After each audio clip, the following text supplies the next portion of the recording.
Hello and welcome to my YouTube channel and blog. I'm Jenny Hall. Thanks for joining me for another card tutorial.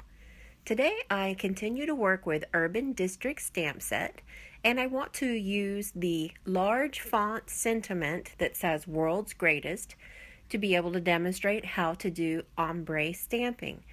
I have had a couple of people ask me to demonstrate this, so thank you guys for your suggestions. To do ombre stamping, I use 3 different colors, and at this moment, my favorite colors that I'm working with are Rich Razzleberry, Sweet Sugar Plum, and Pink Pirouette. We're going to do ombre, which is fading from light to dark or from dark to light. To do this process, I like to use the Misty Stamp Positioner. This is the Mini Misty, and I've removed the black foam pad because my stamps already have some foam to give them the height. I start off first with the darkest color, and I concentrate the darkest color at the bottom. And this little green cloth that I have is just a microfiber cloth, and I'm using some of the cloth to remove some of the ink. Now I'm using it to remove all of the ink from that particular stamp. I'm going to move up to the next color, which is Sweet Sugar Plum.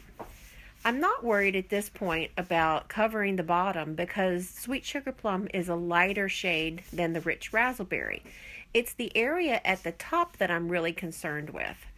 So I'm adding the Sweet Sugar Plum, and sometimes it takes a couple of applications until I'm able to get to the amount of saturation that I want to see on the color.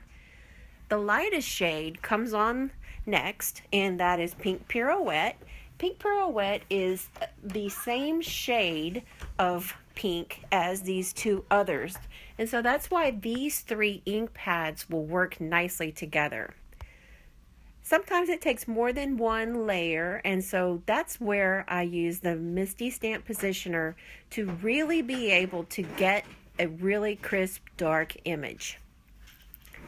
The last thing that I try to do is to go back in with the darkest color, which is Rich Razzleberry, and that darkest color will allow me to make sure that I don't miss any dark spots. I just make sure that I don't get the Rich Razzleberry back up to the top where it's supposed to be more light. So as you can see, it goes from light down to dark, or you could reverse it and go from dark and go down to light. This is just a regular microfiber cloth that I picked up at the dollar store. I think there's a couple of them that come in the package. And I wet it with water, and then I sprayed it with Stampin' Up's Stampin' Mist Stamp Cleaner. So I am cleaning and conditioning my stamps, which is really important for me to be able to keep them in good shape. All of the measurements for this project are on the post-it note at the right side of the screen, but as always, they are going to be listed in the video description. I'm using regular white, Whisper White cardstock to do my stamping, and to me that is really important, especially with ombre, because the Stampin' Up ink and the Stampin' Up paper are formulated to work together. The paper soaks up that ink and you get a very nice stamped image. So part of the reason why ombre stamping works really well for me in this process is because I'm using the right combination of paper and ink.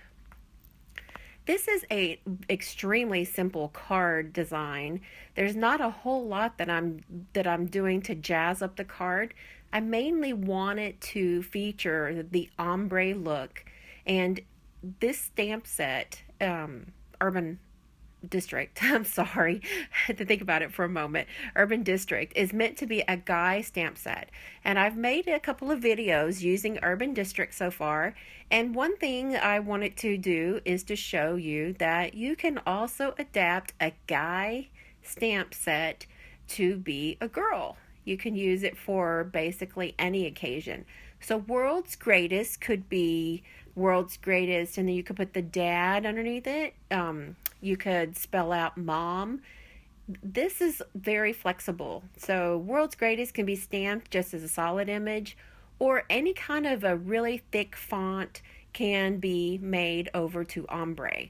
So I will try to do more ombre effects in some upcoming videos because I know that that is something a lot of people want to try out. My suggestion is that make sure that whenever you try a new technique that you don't expect for it to come out perfectly the first time, because I have tried ombre stamping and it took me a little couple of times before I was able to find what worked best for me. I have a piece of washi tape that I kind of nestled underneath the sentiment, and I am creating a new element for distraction on the front with some sweet sugar plum ruched ribbon, and I have a piece of natural gold trim that goes right over it. What it's doing is allowing me to show the sweet sugar plum, and that's one of the same colors that is in the ombre font or the ombre sentiment. And so I'm bringing those colors back out into the rest of the card. This could be turned into easily some kind of a striped card, but what I wanted to do is just keep it really simple. Sometimes it's easy for me to overcomplicate a card, and instead I'm keeping it really simple.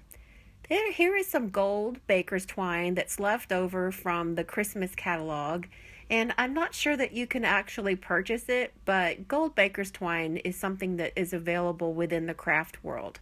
This Stampin' Up! Baker's twine was really nice though. Here's a look at the finished result, and I invite you guys to go over to my blog at jennystampsup.com to get more card making inspiration. Thanks for watching the video. Have a good day!